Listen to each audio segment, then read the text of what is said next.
আসসালামু আলাইকুম ওয়া রাহমাতুল্লাহি ওয়া বারাকাতুহু। প্রিয় দিনী ভাই ও বোনেরা, তৃতীয় পর্বের প্রথম খণ্ড আমরা শেষ করেছি আরবের প্রশাসনিক অবস্থা নিয়ে। আজকে আরম্ভ করছি দ্বিতীয় খণ্ড। হীরার বাদশাহী। ইরাক এবং তার আশেপাশের এলাকায় কোরাইশ কবির অথবা শায়রাম জুলকারনাইনের সময় থেকেই পারস্যদের রাজত্ব চলে আসছিল। খ্রিস্টপূর্ব 575 থেকে 529 সাল পর্যন্ত ফরাসিদের মোকাবিলা করার মতো শক্তি কারো ছিল না। খ্রিস্টপূর্ব 326 সালে সিকান্দার মাকদুনি প্রথম পরাজিত করে পারস্য শক্তি নস্যাৎ করেন। এর ফলে পারস্য সাম্রাজ্য খণ্ড খণ্ড হয়ে যায়। এ বিশৃঙ্খলা অবস্থা 230 সাল পর্যন্ত অব্যাহত থাকে। এ সময়ে কাহতানি গোত্রসমূহ দেশ ত্যাগ করে। ইরাকের এক বিস্তীর্ণ সীমান্ত থেকে যেসব আদনানি দেশ ত্যাগ করে গিয়েছিল তারাও এ সময় কারিলায় ফিরে এসে প্রতিপক্ষের সাথে লড়াই করে ফোরাত নদীর উপকূল ভাগের একাংশে বসতি স্থাপন করে। এদিকে 226 সালে আরদেশির সাসানি রাজত্ব প্রতিষ্ঠা করার পর ধীরে ধীরে পারস্য শক্তি পুনরায় সংহত হতে শুরু করে।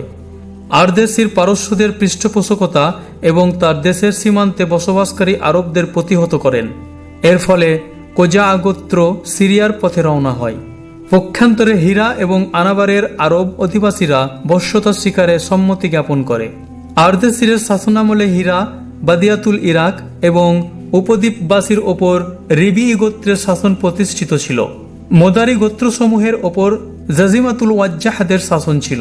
মনে হয় আরদেশীয়রা বুঝতে পেরেছিল যে আরব অধিবাসীদের ওপর সরাসরি শাসন কার্য পরিচালনা করা এবং সীমান্তে তাদেরকে লুটতরাজ থেকে বিরত রাখা সম্ভব নয়, বরং ব্যাপক জনসমর্থন রয়েছে এমন কোনো আরব নেতাকে শাসক হিসাবে নিযুক্ত করাই হবে বুদ্ধিমত্তার কাজ। এর ফলে একটা লাভ এই হবে যে প্রয়োজনের সময় রোমকদের বিরুদ্ধে এসব আরবের সাহায্য নেওয়া যাবে এবং সিরিয়ার রোমকপন্থী আরব শাসকদের মোকাবিলায় ইরাকের এসব আরব শাসনকর্তাকে দাঁড় করানো যাবে। হীরার বাদশাহদের অধীনে পারস্য সৈন্যদের একটি ইউনিট আবিসিনিয়ায় থাকত। এদের দ্বারা বিভিন্ন স্থানে আরব বিদ্রোহীদের দমন করা হতো। 268 সালে জাজিমা মৃত্যুবরণ করেন এবং আমর ইবনে আদি ইবনে নসর লাখামি হাদরামি তার স্থলাভিষিক্ত হন। তিনি ছিলেন লাখাম গোত্রের প্রথম শাসনকর্তা। সাপুল কোবাজ ইবনে ফিরোজের যুগ পর্যন্ত একাধারে হীরার ওপর লাখমিদের শাসন চলতে থাকে। কোবাজের সমসাময়িককালে মজুদগের আবির্ভাব ঘটে। তিনি ছিলেন সংস্কারবাদের প্রবক্তা। কোবাজ এবং তার বহু সংখ্যক অনুসারী বাদশাহ মনজার ইবনে মাউসামাকে বার্তা পাঠালেন যে তুমিও এ ধর্ম গ্রহণ করো। মনজার ছিল বড়ই দূরদৃষ্টি সম্পন্ন মানুষ। তিনি অস্বীকার করে বসলেন। ফলে কোবাজ তাকে বরখাস্ত করে তার স্থলে মোজদাকি মতবাদের অন্যতম প্রবক্তা হারেস ইবনে আমর ইবনে হাজার ফিন্দির হাতে হীরার শাসনভার ন্যস্ত করলেন। কোবাজের পরে পারস্যের শাসন ক্ষমতা কেসরা নওশেরওয়ার হাতে আসে। তিনি এ ধর্মকে প্রচণ্ড ঘৃণা করতেন। তিনি মোজদাক এবং তার বহু সংখ্যক সমর্থককে হত্যা করেন। মনজারকে পুনরায় হীরার শাসনভার ন্যস্ত করেন এবং হারেস ইবনে আমরকে ডেকে পাঠান। কিন্তু হারেস বনু কেনাইব এলাকায় পালিয়ে গেলে তিনি সেখানেই বাকি জীবন কাটিয়ে দেন। মনজার ইবনে মাউসামার পরে নোমান ইবনে মুনজারের কাল পর্যন্ত হীরার শাসন ক্ষমতা তার বংশধরদের মধ্যে আবর্তিত হয়। এরপর জায়েদ ইবনে আদি এবাদি কিসরার কাছে নোমান ইবনে মুনজারের নামে মিথ্যা অভিযোগ করে। কেসরা নওশেরওয়া এতে ক্ষেপে যান এবং নোমানকে ডেকে পাঠান। নোমান প্রথমে হাজির না হয়ে চুপিসারে বনু সাইবানের সর্দার হানি ইবনে মাসুদের কাছে যান এবং পরিবার পরিজন, ধন সম্পদ সবকিছু তার কাছে রেখে কেসরার দরবারে হাজির হন। কিসরা তাকে বন্দী করেন এবং ওই অবস্থায় তার মৃত্যু হয়। এদিকে কেসরা নোমানকে বন্দী করার পর তার স্থলে ইয়াস ইবনে কোবাইসা তাইকে হীরার শাসনকর্তা নিয়োগ করেন এবং হানি ইবনে মাসুদের কাছে নোমানের জামানত চাওয়ার জন্য ইয়াসকে নির্দেশ দেন। আত্মমর্যাদা সম্পন্ন হানি যুদ্ধ ঘোষণা করেন। ইয়াস কেসরার সৈন্যদের নিয়ে এবং মুরজবানদের দল নিয়ে রওনা হন। জিকার ময়দানে তুমুল যুদ্ধে বনু সাইবান জয়লাভ করে এবং ফরাসিরা লজ্জাজনকভাবে পরাজিত হয়। এই প্রথম আরবরা অনারবদের ওপর জয়লাভ করেন। এ ঘটনা রাসূলুল্লাহ সাল্লাল্লাহু আলাইহি সাল্লামের জন্মের কিছুকাল পরে ঘটেছিল। হীরায় ইয়াস এর শাসন পরিচালনার ৮ম মাসে রাসূলুল্লাহ সাল্লাল্লাহু আলাইহি সাল্লাম জন্মগ্রহণ করেন।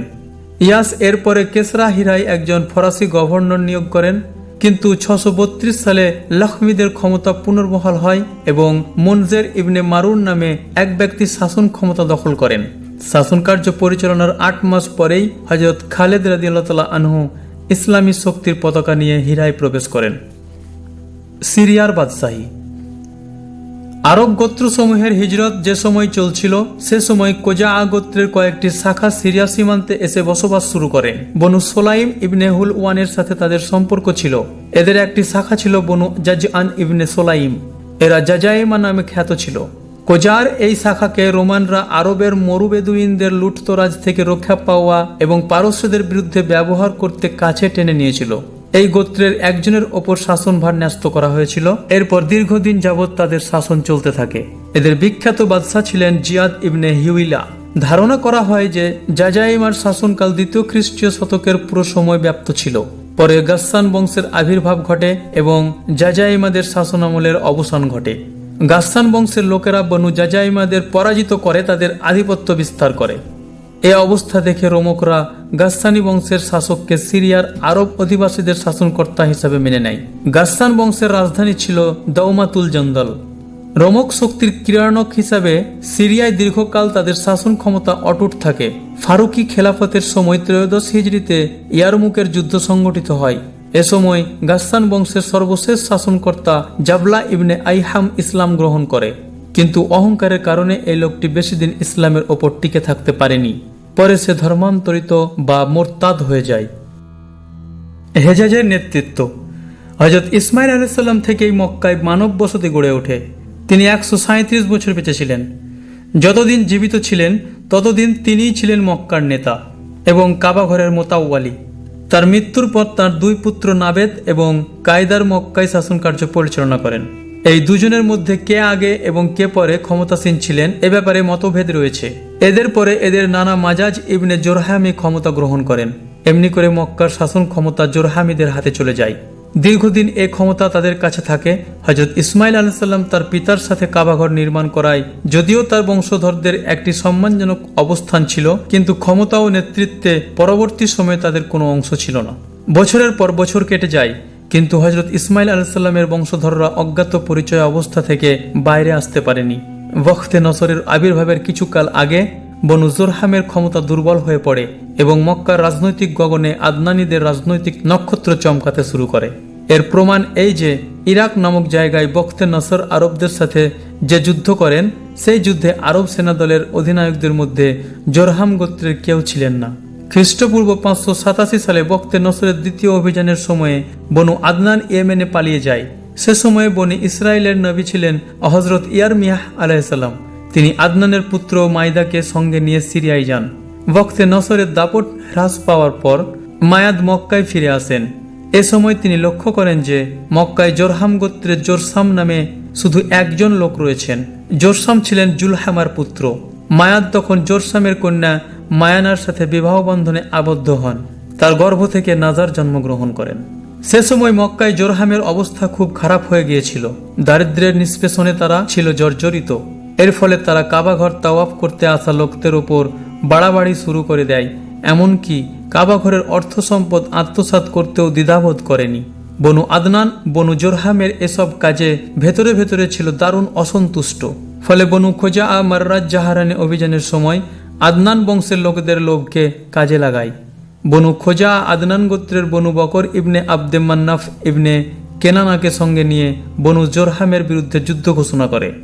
যুদ্ধে বনু জোরহাম পরাজিত হয়ে মক্কা থেকে বিতাড়িত হয়। এ ঘটনা ঘটেছিল খ্রিস্টীয় 2য় শতাব্দীর মাঝামাঝি সময়ে। মক্কা ছেড়ে যাওয়ার সময় বনু জোরহাম জমজম কূপ ভরাট করে দেয়। এ সময় তারা জমজমে কয়েকটি ঐতিহাসিক নিদর্শন নিক্ষেপ করে তা প্রায় ভরাট করে ফেলে। মুহাম্মদ ইবনে ইসহাক লিখেছেন, ওমর ইবনে হারেস মাআজ জোরহামি কাবাঘরের 2টি সোনার হরিণ এবং কাবার কোণে স্থাপিত হাজারে আসওয়াদকে বের করে জমজম কূপে প্রথিত করে। এরপর তারা জোরহাম গোত্রের সবাইকে সঙ্গে নিয়ে ইয়েমেনে চলে যায়। বনু জোরহাম মক্কা থেকে বহিষ্কৃত হওয়া এবং ক্ষমতা হারানোর ব্যথা ভুলতে পারছিল না। জোরহাম গোত্রের অমর নামক এক ব্যক্তি এ সম্পর্কে রচিত কবিতায় বলেছেন, আজুন থেকে সাফা পর্যন্ত মিত্র কেউ নেই, রাতের মেহফিলে নেই গল্প বলার কেউ নেই কেন, আমরা তো এখানের অধিবাসী, সময়ের আবর্তনে ভাঙা কপাল, হায় রে হায়, আজ আমাদের করে দিয়েছে সর্বহারা। হযরত ইসমাইল আলাইহিস সালামের সময়কাল ছিল খ্রিস্টপূর্ব প্রায় 2000 বছর আগে। এ হিসেব অনুযায়ী মক্কায় জোরহাম গোত্রের অস্তিত্ব ছিল 2100 বছর। প্রায় 2000 বছর তার রাজত্ব করেছিল। বনু খোজাআ মক্কায় তাদের আধিপত্য বিস্তারের পর বনু বকরকে বাদ দিয়েই শাসন কার্য পরিচালনা করতে থাকে। তবে মর্যাদা সম্পন্ন 3টি পদে মোদারি গোত্রের লোকেদের অধিষ্ঠিত করা হয়। পদ 3টি নিম্নরূপ: 1.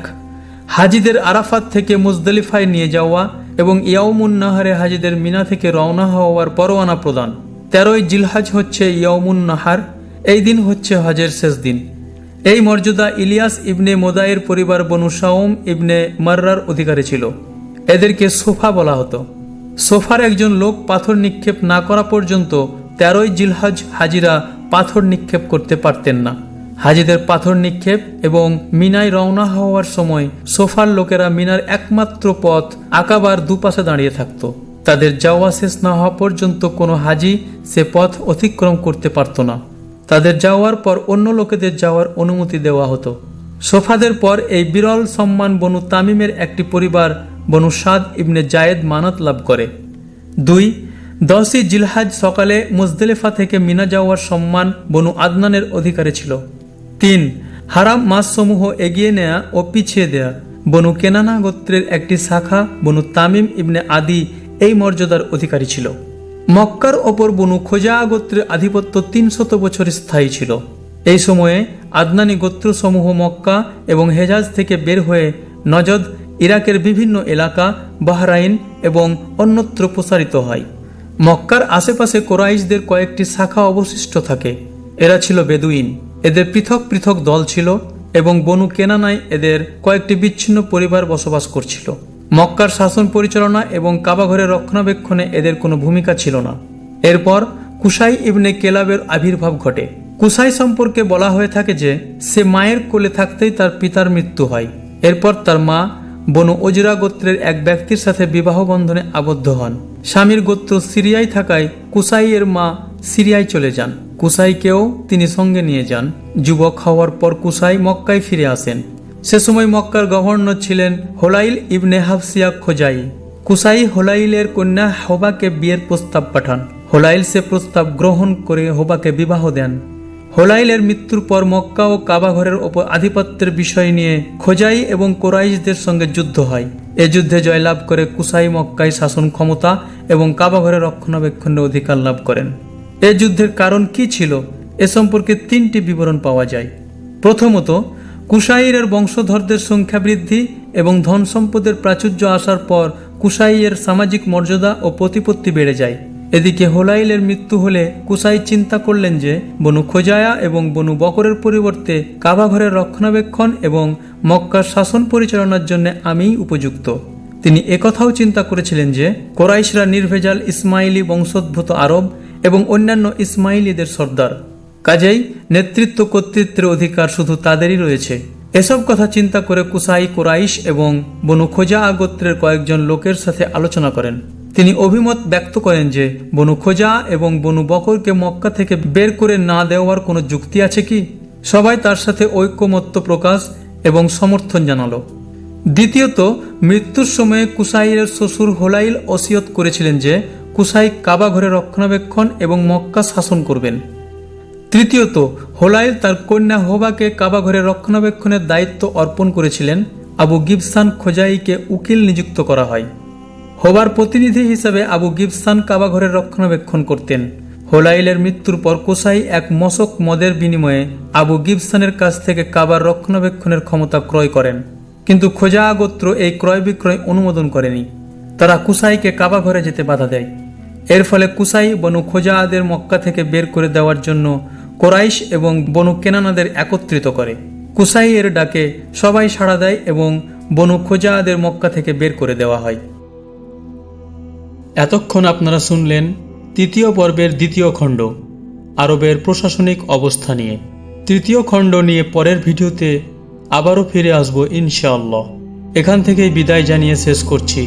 আসসালামু আলাইকুম ওয়া রাহমাতুল্লাহি ওয়া বারাকাতুহু।